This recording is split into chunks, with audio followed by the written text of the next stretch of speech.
તો બીજી તરફ ભાવનગર સોમનાથ હાઈવે પર આવેલ મહુવા નેસવડ ચોકડી પુલ નીચે મોટા ખાડા પડી ગયા છે, જેના કારણે રસ્તાની સ્થિતિ અત્યંત ખરાબ બની ગઈ છે। આસપાસના લોકોનું કહેવું છે કે રસ્તાની હાલત એટલી બિસ્માર છે કે જો કોઈ એમ્બ્યુલન્સ ડિલિવરી કેસ લઈને પસાર થાય તો રસ્તામાં જ ડિલિવરી થઈ જાય એવી પરિસ્થિતિ સર્જાય છે। સાથે વાહનને ધીમી ગતિએ ચલાવવું પડે છે અને ટ્રાફિક જામ સર્જાય છે। સાથે જ મોટી દુર્ઘટનાઓ થવાની પણ શક્યતા છે।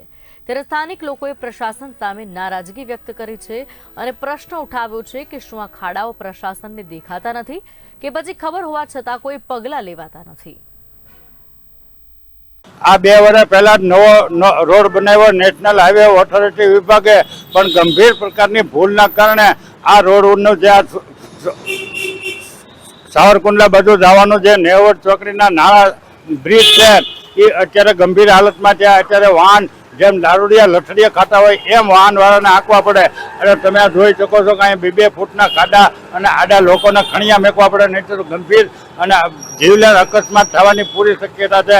અને નેશનલ હાઈવે ઓથોરિટી વિભાગ જ્યારે કહી ત્યારે આ કામ કરશું આ કામ કરશું એવા ઠાગા ઠૈયા કરે અને નેતાઓ છે એ આમાં મોટા પ્રમાણમાં કટકી કરી દે એવો અમારો ખુલ્લો આક્ષેપ છે। એટલે આ અઠવાડિયાની અંદર જો રિપેરિંગ નહીં કરે તો આવનારા દિવસોમાં બધા લોકોને સાથે રાખીને અમે આંદોલન પણ કરશું। પણ નેશનલ હાઈવે ઓથોરિટીએ રોડ બનાવ્યો ત્યારથી તે અત્યાર સુધીમાં હજારો જગ્યાએ રોડને આવી પરિસ્થિતિ છે।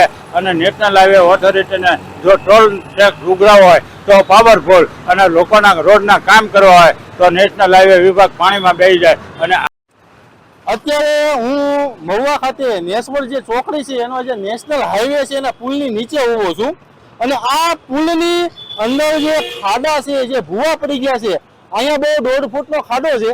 આ ખાડાની ઉપર બાવળિયાનું ઝાડું નાખવામાં આવ્યું છે।